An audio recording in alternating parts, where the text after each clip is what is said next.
ത്രിയേക ദൈവത്തിൻ്റെ തിരുനാമത്തിന് മഹത്വം ഉണ്ടാകട്ടെ. ഇന്നലത്തെ ചോദ്യം, സാറായെ അബ്രഹാമിന് തിരികെ നൽകുവാൻ ദൈവം സ്വപ്നത്തിൽ ആജ്ഞാപിച്ച രാജാവിൻ്റെ പേരെന്ത്? ഉത്തരം, ഗെരാർ രാജാവായ അബീമേലെക്ക്. സാറായെ അബീമേലെക്ക് കൂട്ടിക്കൊണ്ടുവന്നപ്പോൾ രാത്രിയിൽ ദൈവം സ്വപ്നത്തിൽ അബീമേലെക്കിനോട്, നീ കൂട്ടിക്കൊണ്ടുവന്നിരിക്കുന്ന സ്ത്രീ നിമിത്തം നീ മരിക്കും എന്നരുളി ചെയ്തു. കാരണം അവൾ മറ്റൊരുവൻ്റെ ഭാര്യയാണ്. എന്നാൽ അബീമേലെക്ക് ദൈവത്തോട് മറുപടി നൽകിയത്, ഇവൾ എൻ്റെ സഹോദരിയാണെന്നും അബ്രഹാം തൻ്റെ സഹോദരനാണെന്നും പറഞ്ഞതുകൊണ്ടാണ് താൻ അവളെ കൂട്ടിക്കൊണ്ട് വന്നതെന്ന് പറയുകയും താൻ ഈ കാര്യത്തിൽ നിരപരാധിയാണെന്ന് ദൈവത്തെ അറിയിക്കുകയും ചെയ്തു.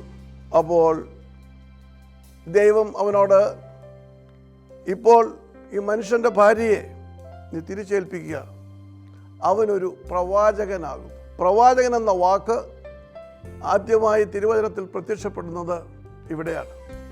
മാത്രമല്ല, അത്യുന്നതനായ ദൈവമാണ് പ്രവാചകന്മാരെ തിരഞ്ഞെടുക്കുന്നതും അവരെ നിയമിക്കുന്നതുമെന്ന് വളരെ വ്യക്തമായി തിരുവചനം പ്രതിപാദിക്കുന്ന ഭാഗവുമാണിത്.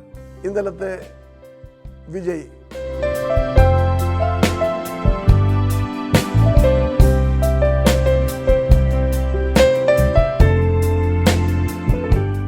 ഇനി ഇന്നത്തെ ചോദ്യം, കൽദയ രാജാവായ ബെൽഷസ്സറിന് ശേഷം ആരാണ് രാജാവായത്?